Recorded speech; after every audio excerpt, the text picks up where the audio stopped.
Hər vaxtınız xeyir. Necəsiz? Mən pisəm. Niyə? Niyə? Ona görə ki, Azərbaycanın o qədər gözəl problemləri var ki, o qədər ağır problemləri var ki, onu qoymaq əvəzinə gör nə problemlər qoyuruq biz. Mən sizdən xahiş edirəm, təvaqqə edirəm bir axsaqqal kimi, məni o axsaqqalı gətirib kimlə qarşı-qarşıya oturdursunuz. Mən buna tamamilə üsyan edirəm. Bu mənim şəxsiyyətimə. Mənim bircə kəlmə söz deyil. Mən indiyə qədər nə Sovet dövründə bir əməlli başlı yaşamamışam, nə indi elə yaşamamışam, yaşamıram.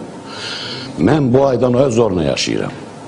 Mən normal həyat keçirmişəm, bircə şəxsiyyətimi qorumuşam. Bu şəxsiyyəti də bu kanalda, ən istədiyim kanalların birində. Mən aşağı vurursunuzsa, mən sizdən çox narazıyam.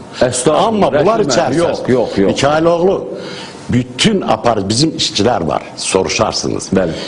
Azərbaycandakı aparıcılar içərisində sizin xüsusi yeriniz var. Bax, xüsusi yeriniz var. Mən axıra qədər mənim sizdən xahişim budur. Azərbaycanın problemlərindən biri odur ki, mən 51 il bu dövlətə işləmişəm, xalqıma işləmişəm, necə işləmişəm, soruşun mənim tələbələrimlə.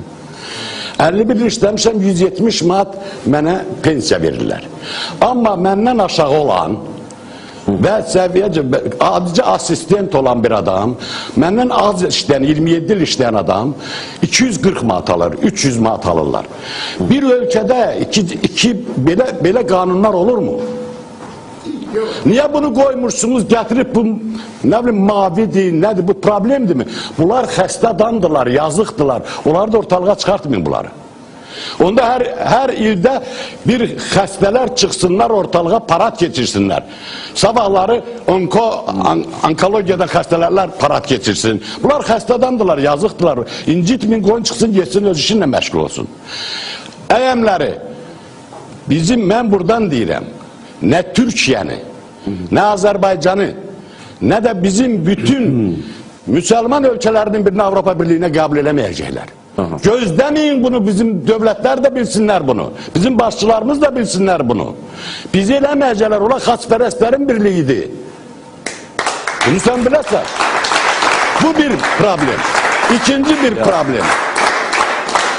Mən başa düşmürəm bizim deputatların bəzilərini. Necələri gəldi belə bir qanun, Avropa getmək üçün bu qanunu eləmək lazımdır.